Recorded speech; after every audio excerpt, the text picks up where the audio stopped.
I always believed that my wedding day would be the happiest day of my life. But I never expected that the one person I called my sister would turn it into a nightmare in front of hundreds of guests. And what she didn't expect was that my husband had a response that left the entire hall in shock. I stood in front of the grand mirror in the bridal suite of the Fairmont Copley Plaza, the most magnificent hotel in Boston.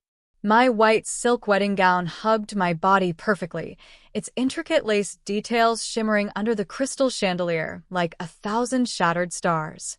Today was supposed to be the happiest day of my life. But deep inside my chest, something twisted. "Tilt your chin down just a little, Jessica," the makeup artist gently reminded me. I obeyed, but my mind wandered toward the sofa by the window. There, Madison, my sister, sat with her legs crossed, her fingers gliding across the screen of her phone. The champagne-colored bridesmaid dress clung to her slender frame, and her platinum blonde hair gleamed under the sunlight. She was beautiful, but the kind of beauty that was too perfect, almost artificial. "Madison, are you okay?" I asked, trying to shake off the uneasy feeling creeping up my spine. "Huh? Oh, yeah, of course," Madison replied without even looking up from her phone. Just one indifferent response. But it was enough to tighten the knot in my stomach. This wasn't the first time I had felt this way. I took a deep breath and turned to my mother, who was busy inspecting every fold of my wedding gown. She had always been like this, focused on the tiny, perfect details while overlooking the bigger, more important things. Like how she never noticed that something was wrong with Madison. Madison was the golden girl of social media, an influencer with hundreds of thousands of followers. To the world, she was an angel, always appearing in designer dresses with a flawless smile. But I knew that was just a mask. We used to be close, until I started to shine. I got accepted into Harvard, received a full-ride PhD scholarship in psychology, and later became the youngest professor in my department. Madison, who had always been the center of attention, grew distant. She never said it outright, but I knew she hated being in my shadow. And when I met Daniel Hayes, things got even worse. Daniel came into my life like something inevitable. We first met at a legal psychology symposium in Cambridge. As one of the top litigation attorneys in commercial law, he had a composed yet commanding presence. We bonded quickly, not just over intellectual discussions but over the little things. The way he always ordered black coffee with no sugar. The way he smirked at my clumsy jokes. Daniel didn't just love me. He believed in me. He protected me in a way no one ever had before. I would never forget the day he got down on one knee by the Charles River, under the breathtaking Boston sunset. I thought I was the luckiest woman in the world. But at the time, I didn't realize there was one person who didn't feel the same way. Madison. The moment our engagement was announced, Madison started acting strangely. At first, it was just teasing remarks, harmless jabs about how Daniel was too serious or how I was finally settling down. But gradually, I noticed the way she looked at him. That wasn't the look of a sister happy for her siblings' happiness. And now, as I sat before the mirror on my wedding day, Madison still couldn't hide her restlessness. A knock on the door broke the silence. A staff member stepped in, announcing that it was time for the ceremony. My father, William Carter, CEO of a major financial corporation, stepped forward and offered his strong arm to me. He was a strict man, always valuing family honor above all else. But today, there was an unusual softness in his gaze. "You look stunning, sweetheart," he said, his voice filled with rare warmth. I smiled, but deep down, I couldn't shake the feeling that something was about to go horribly wrong. "Beautiful, sweetheart," he murmured. I smiled, took his arm, and walked out of the room. The grand doors of the ballroom swung open, revealing a breathtaking sight. Crystal chandeliers sparkled from the high ceiling, casting a soft golden glow. Tables draped in pristine white cloth lined the grand hall, with delicate white roses meticulously arranged along the aisle. Every detail was perfect, as if plucked straight from a dream. But amidst all the beauty, I only saw one thing. Daniel. He stood at the altar, his warm gaze locked onto mine. His dark suit was immaculate, his presence strong yet tender. I squeezed my father's arm as we took slow, steady steps down the red-carpeted aisle. The melody of canon in D swelled through the hall, blending with the hushed murmurs of admiration from the guests. Even without turning around, I could feel Madison's eyes boring into me. And I had no idea that the girl I called my sister was about to do something unforgivable, right in the middle of my wedding. I had always known that something was off about Madison, not in a way that was immediately obvious, but if you looked long enough, deep enough, you would see it. It was the fleeting glint of jealousy in her eyes whenever I achieved something. The flawless yet hollow smile in family photos. The compliments that always felt just a little too forced. I had gotten used to it. I had lived with it my whole life. But what I never thought was that Madison would go so far as to ruin my wedding just to hurt me. The ceremony was perfect. When my father placed my hand in Daniel's, he gave it a gentle squeeze, his smile radiating warmth. In that moment, I thought all my worries had been for nothing. But Madison was still there. As I recited my vows, I could feel her gaze, cold, empty, as if she were waiting for a mistake. Waiting for an opportunity to rip everything apart. But there was no mistake. Daniel and I were declared husband and wife amidst thunderous applause. As we walked out of the ceremony hall, hand in hand, I truly believed that Madison could do nothing to ruin this day. I was wrong. The wedding reception was held in the grand ballroom of the Fairmont Copley Plaza. Round tables draped in pristine white linens stretched across the room. Crystal glasses shimmered under the chandeliers, and white roses stood elegantly in glass vases. Everything was perfect. Daniel and I sat at the head table, chatting with guests while servers brought out one exquisite dish after another. For the first time, I felt myself beginning to relax, to finally enjoy the moment. But Madison, she couldn't stay still. I noticed how she kept glancing down at her phone, her expression tense, her fingers moving swiftly across the screen as if she were texting someone. Then came the moment that made my stomach drop. Madison looked up, locked eyes with me, and smiled, just slightly. A smile I couldn't quite decipher. It wasn't joy. It wasn't happiness. It was something else. Something calculated. And in that instant, I knew she was planning something. I drifted into the past, searching for the signs I had ignored. When we were little, Madison had been a sweet child. She laughed a lot, loved being held by our mother, always wanted to play with me. But as we grew older, the differences between us began to show. I excelled in school, earned scholarships, received our parents' praise. Madison never quite measured up in their eyes. Every time I achieved something, Madison seemed to shrink a little further into the background. When I received my acceptance letter from Harvard, Madison locked herself in her room for an entire day. When I earned my doctorate, she skipped my graduation. When I got engaged to Daniel, she posted a picture on Instagram with the caption, "Some people have everything. Others just stand by and watch." She never said it outright, but I knew Madison was jealous. And her jealousy wasn't the kind that faded with time. It was the kind that simmered, that burned, the kind that could turn into something darker, something that made her willing to destroy everything just to make a point. And as the waiters brought out dessert, I had no idea that my sister was about to make her move. Madison stood up.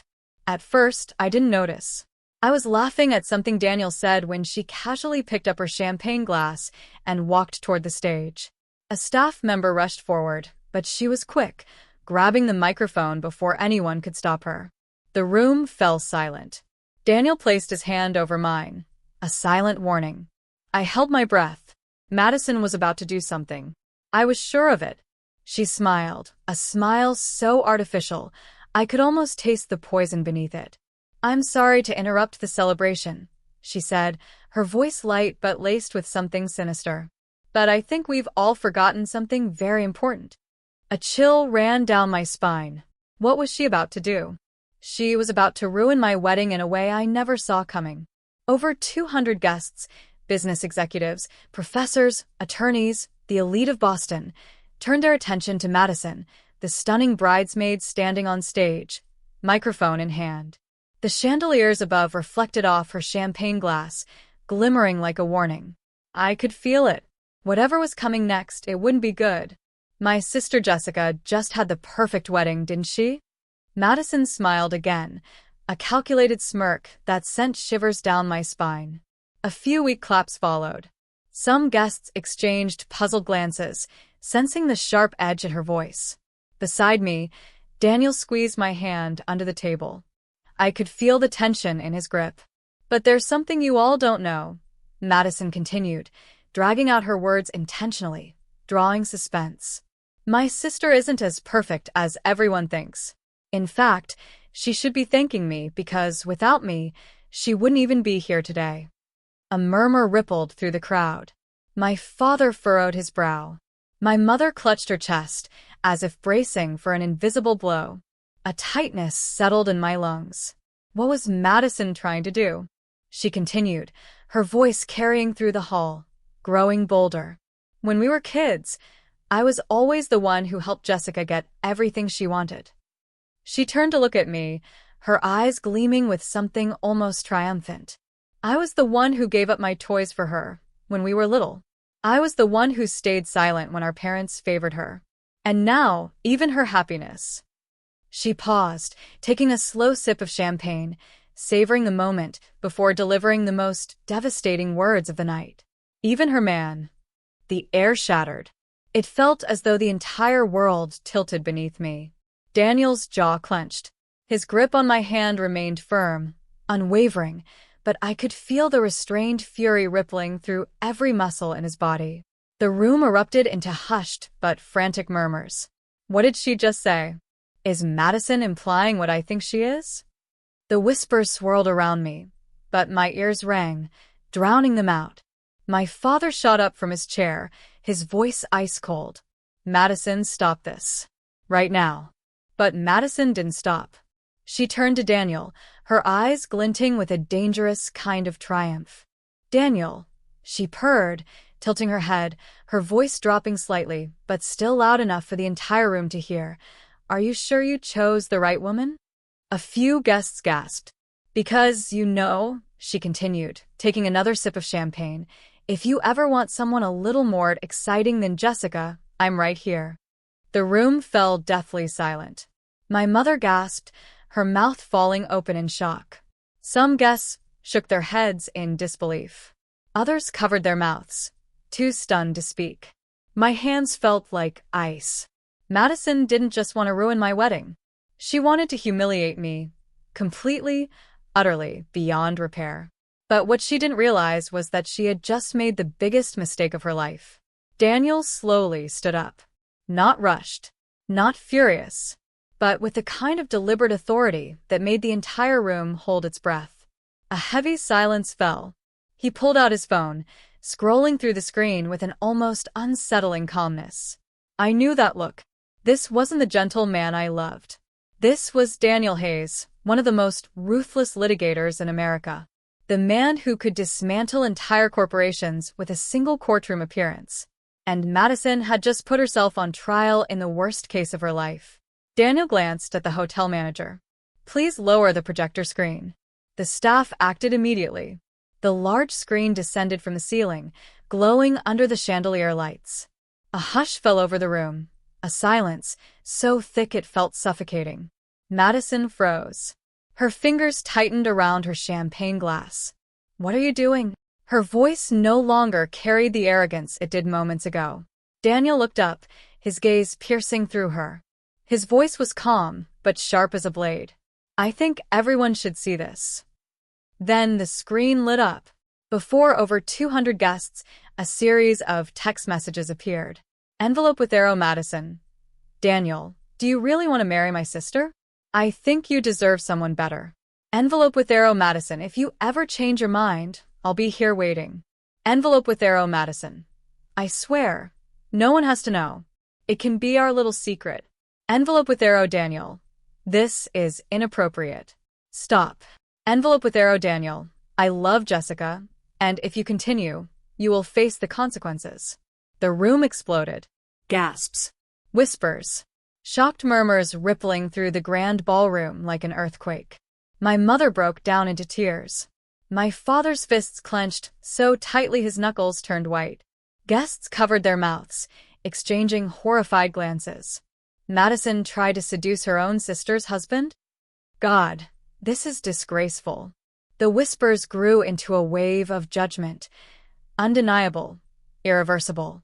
Madison turned ghostly pale. Her entire body trembled. Her fingers clutched the hem of her dress, as if she could shrink away into nothingness. No, no, that's not what happened, she stammered, her voice cracking. She turned to my mother, as if begging for help. But my mother only shook her head through her tears. What have you done, Madison? Slowly, I stood up. All eyes were on me. I stepped onto the stage, facing Madison. The woman who had once been my sister, now crumbled before me. I looked at her, my voice soft, yet each word echoed throughout the room. You've gone too far, Madison. She opened her mouth, desperate, but I raised a hand, stopping her. Don't explain. I don't want to hear it. My voice didn't shake. It didn't break. I have always loved you, protected you, even when you didn't deserve it. I took a deep breath. But today, you've destroyed everything between us with your own hands. Madison collapsed into a chair. Tears spilled down her face, but no one reached out to comfort her. No whispered reassurances. No helping hand. For the first time, Madison was truly alone. I turned away, feeling as though a weight had been lifted from my chest. Tonight, I lost a sister, but I also protected my happiness. And this was only the beginning of Madison Carter's downfall. Madison slumped in her seat, her trembling fingers gripping the edge of her bridesmaid dress. Her wide, panicked eyes scanned the room, but she found no one willing to stand beside her. No more support. No more fake laughter. No more admiring gazes she had always craved. Every set of eyes in this grand ballroom was now fixed on Madison. Disgusted. She had built her life on being adored, envied, worshipped. But tonight, all she earned was shame. And as Daniel took my hand and led me away from the wreckage Madison had created, I realized, for the first time in my life, I was truly free. Shocked. Disappointed. My father was the first to break the silence. He rose from his chair, the sound of it scraping against the floor cutting through the heavy air. Madison Carter. His voice was low, steady, the voice of a man who had built one of the most powerful financial empires over the past 30 years. You have brought shame to this family. There was no outburst of anger, just a simple statement. But it was as sharp as a blade, severing Madison completely. I saw her lips tremble, as if she were about to beg him to take her side. But my father's cold, detached gaze shut down any hope before it even began.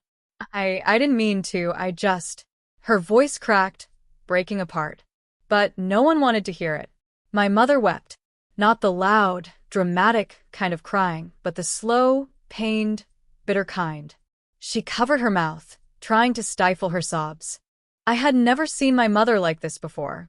And that was the final blow that shattered Madison completely. I saw her swallow hard, her frantic gaze sweeping across the room once more. But there was no one left to save her. Daniel turned to me. He didn't need to say anything.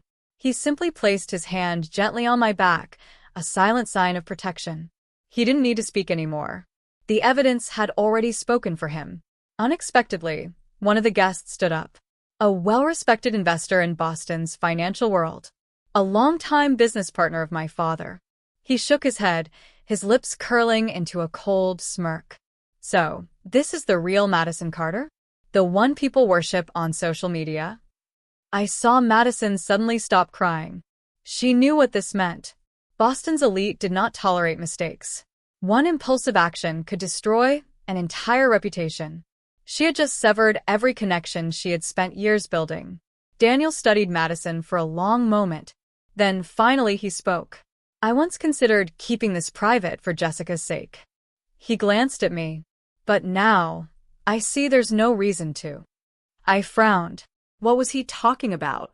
Daniel lowered his gaze to his phone, tapped a few keys, and then turned the screen toward the audience. An email from a PR agency. Envelope with arrow subject. Madison Carter, strategy to replace her sister. My breath caught in my throat. Daniel read aloud. She contacted a public relations firm to orchestrate a media campaign aimed at tarnishing her sister's reputation. The goal was to destroy Jessica's standing in academia, spread rumors about my relationship with Madison, and paint herself as the victim in this marriage. Gasps echoed through the ballroom. Madison turned pale. Daniel lifted his gaze, his eyes colder than ever. Madison, do you know what destroys a person in this world faster than anything else? He paused, letting the weight of his words settle. Then he delivered the final blow. The truth. The guests erupted. The whispers turned into gasps. Gasps turned into a storm of judgment. Madison stood frozen. Her lips parted, but no words came out. No, that's not possible. Her voice faded to a whisper. But the eyes around her told her everything she needed to know. It was over. It wasn't just the humiliation in front of her family. It wasn't just losing her status among Boston's elite. Madison had just destroyed her own career. With her own hands. I stepped forward slowly, standing face to face with Madison. I wasn't angry anymore. I just felt empty. You always wanted more than me, I said. My voice was steady, even surprising myself. But you never realized. I took a deep breath. That wanting more was never the problem. I met her hollow gaze, my voice soft but unshaken. It was the way you tried to take it. And in that moment I knew. Madison Carter had just lost everything. Madison didn't move. I watched her, waiting. For a plea. For an apology. For something. But instead, she just stood there, silent, empty, defeated. Happiness cannot be stolen from someone else, I said, my voice steady. Madison's lips parted as if she wanted to say something. Something flickered in her eyes. A desperate, silent plea. But it was too late. From this moment on, I continued, you are no longer a part of my life. Madison turned and ran. No one stopped her. No one followed.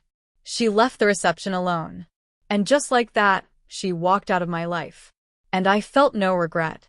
The wedding continued. No more Madison. No more pretense. No more jealousy. Only those who truly loved me and Daniel remained. We stepped onto the dance floor as the melody of Atlas filled the ballroom. Daniel pulled me close, his hand resting on my waist. We did it, he whispered against my ear. I rested my head on his shoulder, closed my eyes, and let the moment sink in. No more schemes. No more pain. Just me, Daniel, and a future full of promise. Madison disappeared from the reception the moment she left the stage. No one called her back. No one asked where she had gone. The next day, her name flooded social media, but not in the way she had hoped. Photos and videos from the wedding spread like wildfire. Sensational headlines dominated entertainment news. Loudspeaker, bridesmaid ruins sister's wedding and gets exposed on the spot. Loudspeaker, influencer Madison Carter unmasked, attempted to seduce sister's fiancé. Loudspeaker, the truth behind Madison Carter's perfect Instagram life. Her once carefully curated social media empire turned against her overnight. I can't believe she did this to her own sister. Does she even deserve to be called a fashion icon anymore? Within a week, Madison deleted her personal Instagram account. And just like that, her reign ended. On the first morning after the wedding, I sat in the hotel lounge, enjoying a quiet cup of coffee. My father walked in. He didn't speak right away. He simply poured himself a cup, sat down across from me, and after a long moment, he finally said, "I'm sorry, Jessica." I blinked, caught off guard. For what? He exhaled heavily, the sound weighted with years of unspoken truths. For all these years, I never realized what you had to endure. I stared into my coffee cup, watching the faint ripples spread across the dark liquid. No one can change the past, Dad, I said softly. But right now, I just want to move forward. He nodded. His gaze was softer than I had ever seen. For the first time in years, I felt like my father truly saw me. My mother, who had always defended Madison, had changed as well. In the days that followed, she constantly checked in on me. During one visit to our home, she even broke down in tears, whispering, I spoiled her too much. By the time I realized, it was too late. I couldn't hate my mother. I couldn't hate my father. They had made mistakes. But at least now, they were trying to make things right. After the wedding, Daniel and I moved to Newport, Rhode Island. We settled into a small house by the ocean. Mornings were filled with golden sunlight as we sipped coffee on the porch. Evenings were spent in his arms, listening to the waves crash against the shore. Our life wasn't perfect, but we had each other. And that was enough. A year later, when I had nearly forgotten Madison's existence, a letter appeared in our mailbox. The handwriting on the envelope was so familiar my heart pounded. A letter from Madison. I carefully opened it. Part of me was wary. Part of me was curious. If you're reading this, it means I finally found the courage to write it. I have done things that are unforgivable. I let jealousy and insecurity turn me into someone even I don't recognize. After everything that happened, I left Boston and moved to Los Angeles. I quit the fashion industry, quit living for social media. I started therapy, and I realized I spent my entire life hating you instead of learning to love myself. I don't expect you to forgive me. Maybe you never will. But if one day you're willing, I hope we can meet again. Even just once. Madison. I sat quietly by the fireplace, my eyes scanning each word over and over again. I didn't know what to feel. Hatred? No. Madison had hurt me deeply, but I had already moved past that. Sympathy? A little. But more than anything, I felt something unexpected. Hope. Daniel walked over and sat beside me. A letter from Madison? He asked. I nodded. He didn't ask anything else. He simply squeezed my hand, just as he always had. I glanced out the window. The season's first snowfall had begun, blanketing our garden in white. I didn't know if I could ever forgive Madison, but I knew that if the day ever came, it would be my decision. Not Madison's. Not my parents'. Mine. And for the first time in years, I felt truly free. Jessica had always tried to be patient with Madison, but blind forgiveness doesn't help anyone. You have the right to set boundaries. If someone repeatedly hurts you, don't hesitate to cut them out of your life, even if they're family. Please feel free to comment below if you like this. Remember to like and subscribe for more.